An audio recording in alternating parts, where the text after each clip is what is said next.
Okay, let's unpack this. Have you noticed something shifting lately when you're, standing in the wine aisle? Yeah. Or maybe even just looking at wine lists? Oh, It definitely. feels like it's less about just grabbing a bottle, any old bottle, and Mm. more about, well, something else entirely. Yeah, there's absolutely a profound change underway in the global wine market. And this material we've been looking at, it really zeroes in on it, describes it as less is more, the new era of wine consumption. Less is more. It's a move away from just sheer volume, and Huh. squarely towards quality. That phrase really nails it.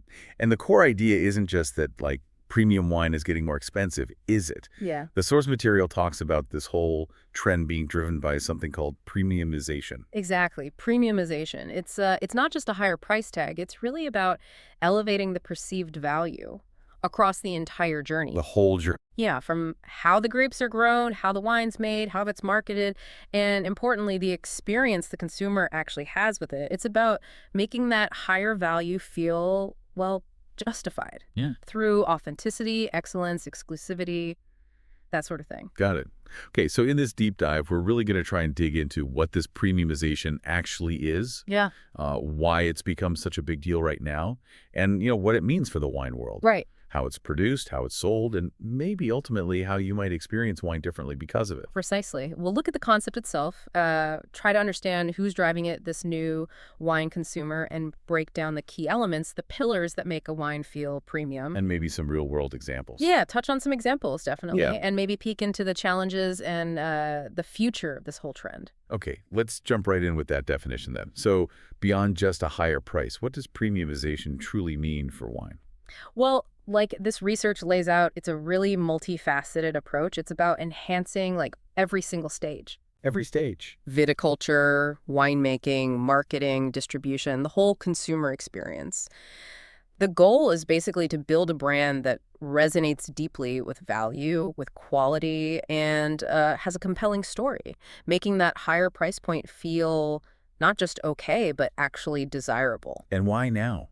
Why is this happening right now? The source calls it an imperative. That sounds pretty strong. Well, just look at the global market, right? It's incredibly crowded, fiercely competitive. Producers, they need a powerful way to stand out, to differentiate themselves. Uh-huh. And on top of that, there's this growing need, you could say, demand to invest in more sustainable and ethical practices. Which costs money. Exactly. They often require significant resources, and consumers are increasingly expecting it.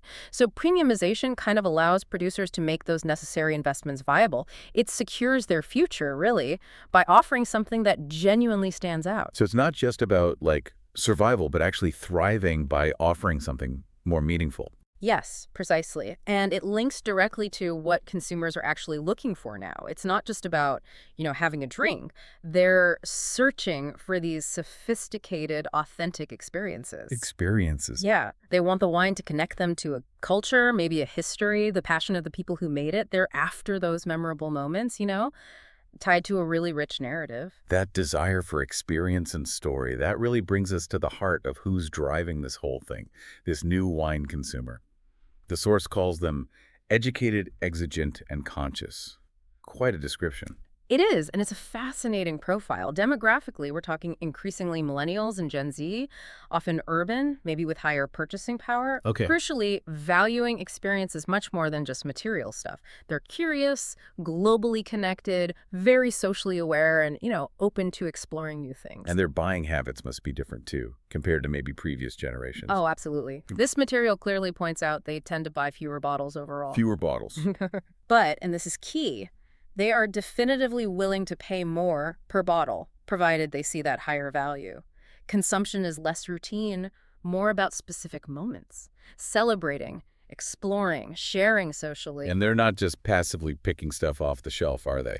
Sounds like they really dig in. They are incredibly active knowledge seekers. Yeah. They demand detailed information, the grape, the specific terroir, the producer's story, the methods used, all of it. How do they find it? They use everything, online resources, apps, maybe even courses. Information on the label is important, sure, but especially online, that's essential for their confidence in making a decision. They genuinely want to understand what they're buying. It really sounds like they're buying the whole package, not just the liquid in the bottle. Which gets to that idea you mentioned, perceived value versus absolute price. That's the absolute core insight here. They see value far beyond just the, raw cost of making the stuff. They're investing in the quality, yes, but also the authenticity of where it came from, the story behind the brand, the experience the wine offers, Right. the exclusivity, maybe, and definitely how it aligns with their personal values. Things like sustainability and ethics are huge. So a premium wine becomes more than just a beverage. Much more. It can be a statement, a really significant gift, or even a connection to culture. And speaking of values, the source is really clear that sustainability and ethics aren't just like a bonus anymore. No, not at all. This has shifted to being a fundamental expectation for many consumers, and it covers the whole gamut.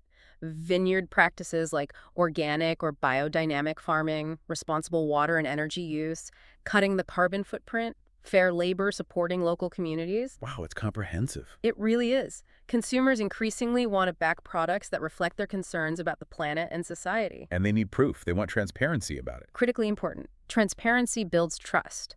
They want to know the origin, the process, and they look for legitimate certifications to back up those claims about sustainability and ethics. Okay, so we get what premiumization is, who's driving it, this conscious consumer. Now let's look at the foundations it's built on. This material identifies 3 core pillars, right? Quality, provenance and terroir, and brand narrative. And they all have to work together. That's absolutely right. You really need all 3 firing on all cylinders for a wine to genuinely hit and maintain that premium position. It's not enough to have just 1 or 2. Makes sense. Yeah. Let's start with the first one then, unquestionable quality.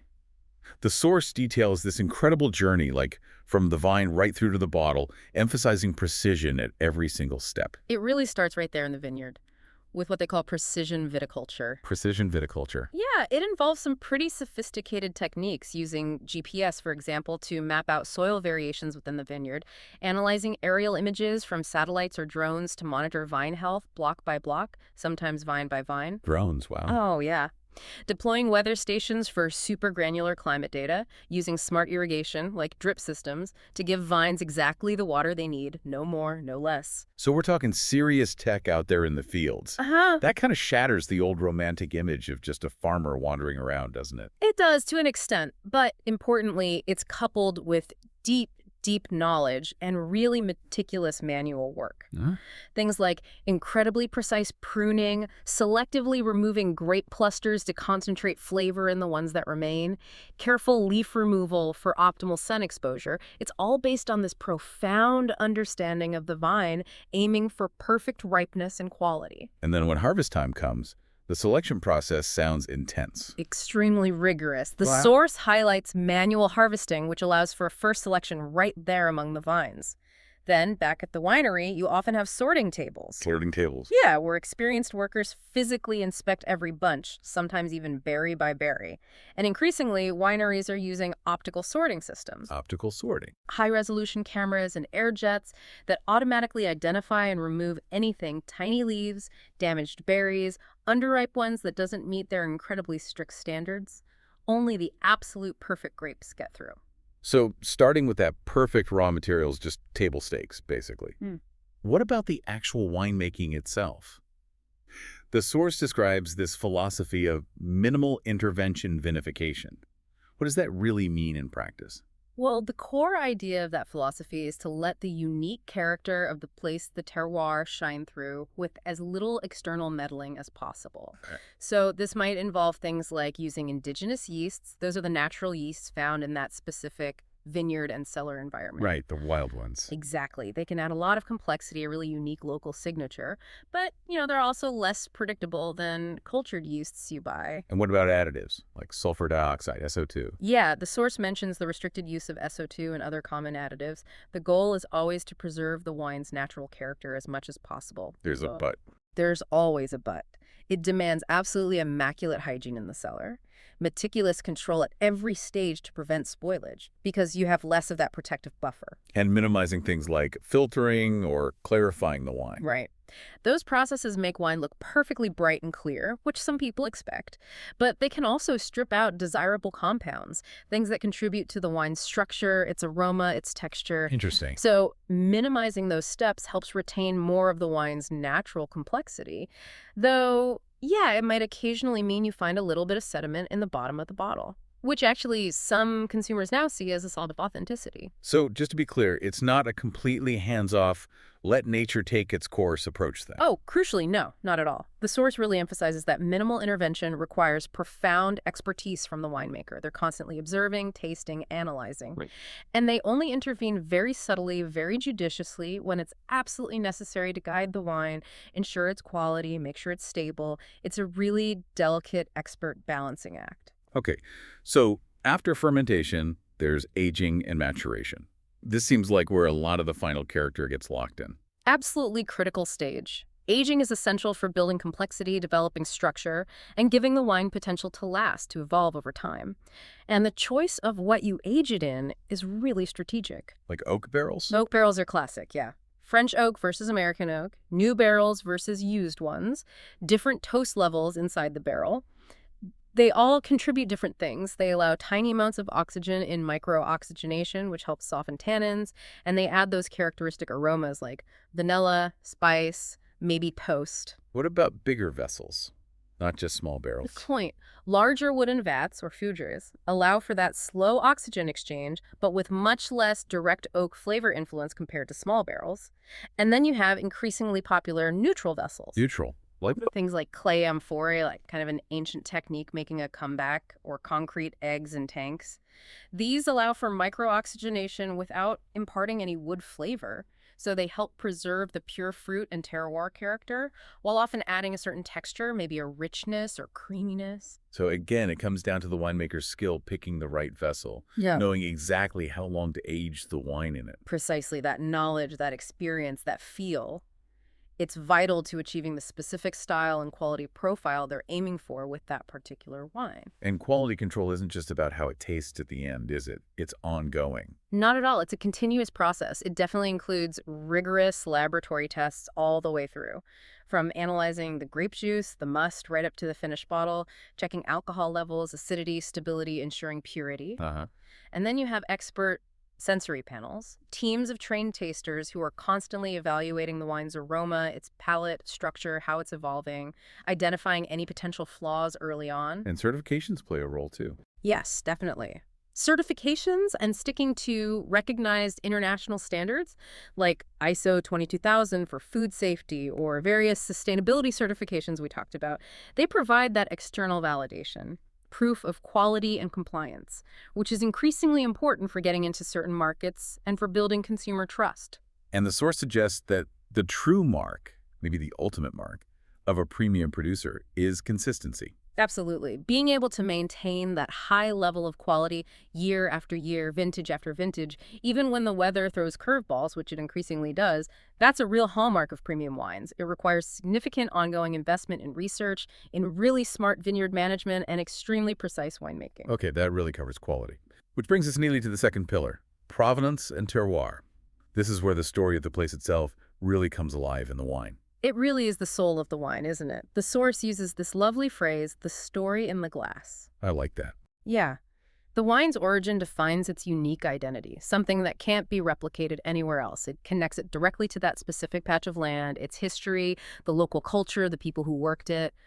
This sense of place, this provenance, is absolutely fundamental to premium wine. And terroir itself, it's such a famous word in wine, but it's much more complex than just, say, the type of soil. Oh, far, far more complex. The source does a great job defining terroir as this intricate interplay of, first, the natural elements. Natural elements like Okay, so that's the specific climate, and not just the overall climate, but microclimates within a vineyard, mesoclimates of the slope. Everything from rainfall patterns, sunshine hours, humidity, wind, the temperature swing between day and night, even the risk of extreme events like hail or frost. Then there's the soil itself. Its mineral makeup, how well it drains or holds water, its depth, the underlying geology, the rocks beneath. And finally, the topography. Yeah. The altitude, the steepness of the slope, which direction the vineyard faces, north, south, east, west. All these natural factors interact. Okay, so all those environmental factors. But you said interplay. The human element is also deeply part of the concept of terroir, isn't it? Absolutely crucial. The source emphasizes the role of the human hand. This includes things like traditional farming practices passed down maybe for generations, the deliberate choice of which grape varieties are planted, the ones best suited to that specific site, the pruning systems used, how the vines are trained, all the meticulous vineyard management methods, and then the winemaking philosophy adopted in the cellar. Plus, critically, the accumulated experience and local knowledge, the savoir-faire, of the people actually cultivating the land and making the wine. Every decision, every human touch leaves its mark. And this is where those official systems like appellations or denominations of origin, DOC in Italy, AOC in France, where they play such a vital role. Hugely important, yes. The source highlights their function in first, validating that provenance, proving the wine really comes from where it says it does, protecting the reputation and the name of a specific region, setting strict rules. Rules like what? Rules about which grapes are allowed, how they have to be grown, minimum yields maybe, minimum aging requirements before release. They essentially guarantee a certain level of authenticity and typicity for wines from that region, and that adds significant value both for the producers who adhere to the rules and for consumers who get a framework of trust. And the ultimate expression of this terroir individuality, it seems, are those wines that come from single vineyards or even tiny microparcels. Yes, absolutely. These represent a profound commitment to quality over sheer volume. By focusing on a specific, often very small section of a vineyard that's known for exceptional quality or unique characteristics, producers can capture the most nuanced, the most singular expression of that particular site. These often result in very limited production wines, which are naturally highly sought after. Which transitions us perfectly, actually, to the third pillar, brand narrative. This seems to be about going beyond the label, as the source puts it. Precisely. It's all about building that emotional connection with the consumer. Weaving a compelling story, transmitting the winery's values, their passion, their philosophy. And how do they do that? Well, it starts with all the brand identity elements, the visual cues, the name itself. The label design it's classic, modern, artistic. The bottle itself, its shape, its weight, the color of the glass, the type of closure, cork or screw cap, and increasingly premium packaging like bespoke luxury boxes. Right. These things instantly communicate the wine's positioning, its values. And incorporating elements of the winery's history, or maybe details about the specific terroir right into the design, helps enrich that narrative visually. So the soul of the brand, as the material calls it, is really about the human story behind it all. Very much so. This material emphasizes the power of the winery's history. Maybe it's a multi-generational family saga going back centuries. Or perhaps the pioneering vision of its founder, or a deep, documented commitment to sustainability. All right. And crucially, the people involved. The people. Yeah, seeing the winemaker as an artist, understanding the owner's long-term vision, recognizing the dedication of the whole team, from vineyard workers to cellar hands. These human stories build trust, make the brand relatable, more authentic. And this narrative, this story, needs to be communicated authentically, right? Yeah. Transparency again. Absolutely paramount. Consumers can spot insincerity a mile off. The source points to really leveraging websites, blogs, press releases, and especially social media platforms. Things like Instagram, YouTube, they're perfect for this. How so? Wineries use them to share everything, behind-the-scenes glimpses of production, talking about the challenges they face, not just the successes, sharing details about their methods, their core values. It's about fostering direct engagement, having a two-way conversation with consumers. Which naturally leads into creating actual experiences, not just, selling a product. Yeah. Sensory and experiential marketing seem massive for premium wine. Huge. This is where that narrative truly comes alive, becomes tangible. It's about creating genuinely memorable moments for people. Enotourism is probably the prime example. Wine tourism, yeah. Offering things like guided tastings, of course, but also maybe dinners perfectly paired with their wines, walks through the vineyards, perhaps even letting visitors get hands-on during harvest. Fairs, special events, exclusive wine clubs, they all serve to immerse consumers in the brand's world, its story. And some wineries really go all out, don't they? The source mentioned places like Bodega Garzón in Uruguay or Marqués de Riscal in Spain. Exactly. They offer luxury accommodation, gourmet dining experiences, stunning architecture, art installations. They become destinations in their own right, not just wineries. Offering interactive activities too, like maybe blending workshops, cooking classes, picnics out among the vines, nature tours. It's full immersion. And digital tools help amplify all this. Oh, absolutely. Social media and digital marketing are essential tools today for amplifying that brand narrative, for reaching new potential customers, and for engaging people through visually compelling storytelling, creating relevant content, perhaps collaborating with influencers who align with their brand, and using targeted advertising smartly. Okay, wow. So we've defined premiumization, we understand the consumer driving it, and we've broken down those three crucial pillars: quality, provenance, and narrative. How do we see this actually playing out in the real world? The source gives a few examples of wineries that have successfully made this shift towards prestige. Yeah, it mentions a few diverse examples. Catena Zapata in Argentina, for instance, really focusing on understanding and leveraging their high-altitude Malbec terroirs through intensive, groundbreaking research. Right, altitude focus. Then you have Penfolds in Australia, which built its huge prestige largely on iconic, multi-regional blends like Grange, emphasizing incredible consistency across vintages year after year. Consistency, yeah. And it also points to many producers, say in France's Loire Valley, who maybe historically sold wine in bulk but then transitioned to focusing on specific terroirs within the region, often embracing organic practices and bottling single parcel wines under their own name. So it shows there are different paths to achieving premiumization. What are some of the key strategies these kinds of producers use? You mentioned enotourism. Enotourism, yes, as we touched on, is absolutely central for many, creating those really immersive, high-quality experiences. The source highlights things like luxury accommodation on site, gourmet dining options, showcasing unique architecture or art collections, and offering those interactive activities we talked about, blending workshops, cooking classes, picnics. The goal is really to turn visitors into passionate brand ambassadors. Makes sense. And exclusivity seems like another powerful strategy, things like limited editions and collectible wines. Definitely. This taps directly into that consumer desire for something special, something rare.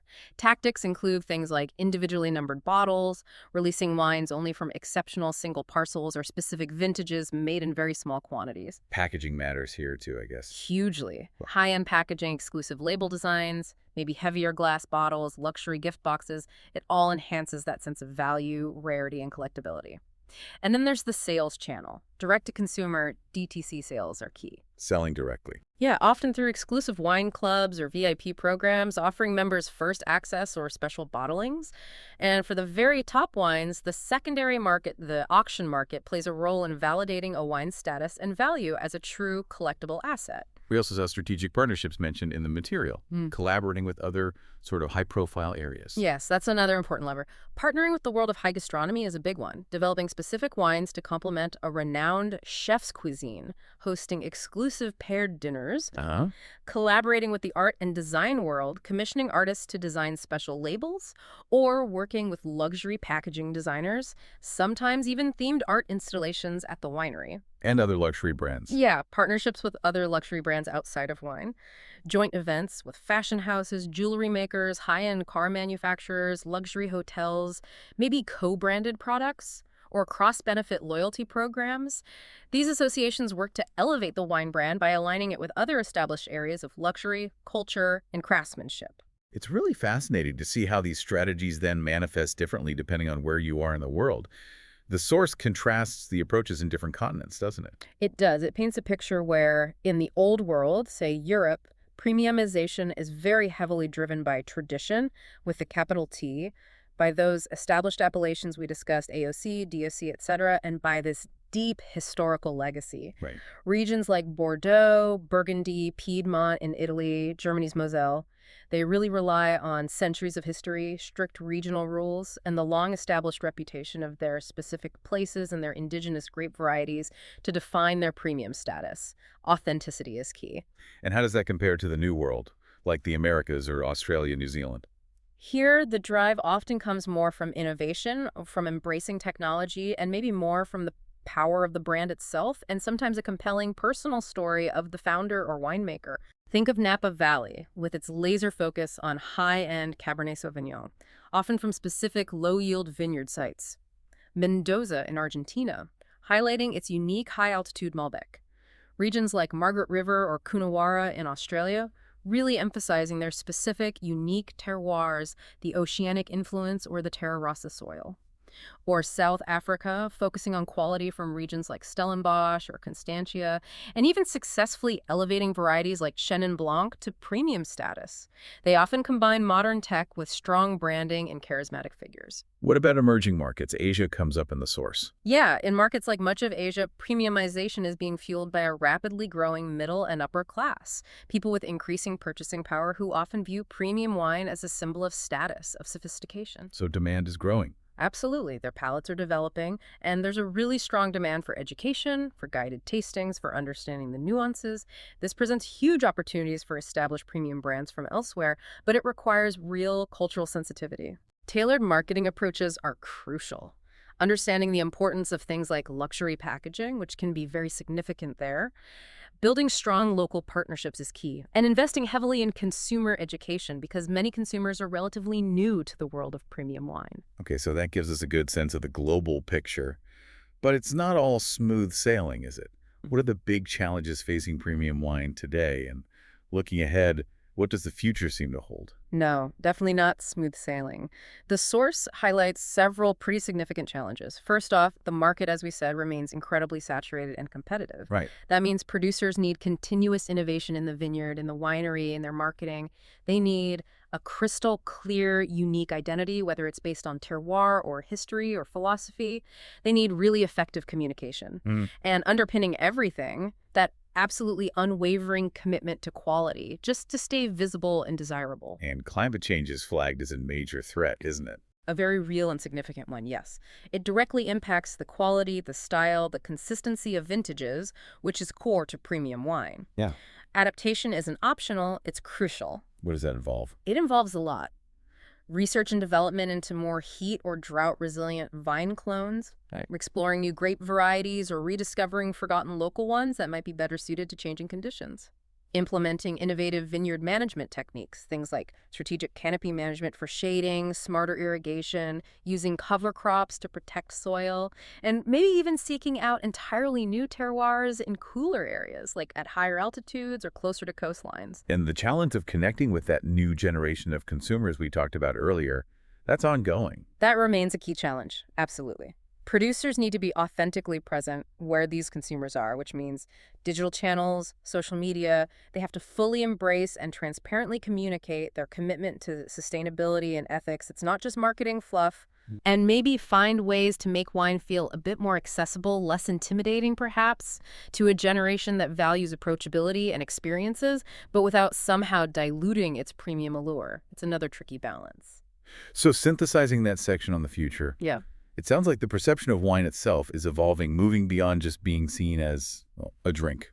I think that's a good way to put it. The source paints a picture where premium wine is increasingly viewed almost as a form of art, as an expression of culture, and fundamentally as an experience. More immersive experiences. Yeah, we're likely to see even more immersive and personalized new tourism offerings, probably more interesting collaborations across different disciplines, art, music, gastronomy, fashion, design. And those engaging narratives, the stories that celebrate a wine's uniqueness, its place, its people, they'll likely become even more central to its value. So wine becoming really integrated into a certain kind of lifestyle. Exactly. A conscious and pleasure-focused lifestyle, perhaps, where people appreciate the sustainable production, maybe the minimal intervention approach, the story woven into the bottle, and the quality of the moments that wine helps create. Wow. This has been quite a deep dive indeed. We started off noticing that shift, that less is more idea. Yeah. And we've really unpacked how this whole concept of premiumization, driven by this new kind of savvy, conscious consumer, is fundamentally reshaping the wine world based on those pillars of, quality, provenance, and narrative. And I think the clear takeaway from all this material is that choosing and appreciating a premium wine today involves so much more than just liking the taste. It's about understanding the history, the specific place it comes from, the incredible dedication of the people who made it, the values it represents, and that whole rich experience it offers. Yeah. Hopefully, understanding all these intricate layers gives you, the listener, a really new perspective the next time you choose or enjoy a bottle. It's kind of like seeing the whole iceberg, right? All the effort and passion that goes into it, not just the little bit sticking out of the water. Absolutely. It adds a tremendous depth of appreciation, I think, to what's actually in your glass. Makes it taste better, maybe. Maybe. So thinking about everything we've covered, this evolving consumer, the huge challenges like climate change, this intense focus on story and place, here's something to ponder. How does knowing that intricate journey, that whole narrative behind a wine from the genetics in the vineyard right through to the marketing story, how does that actually change your connection to what's in your glass?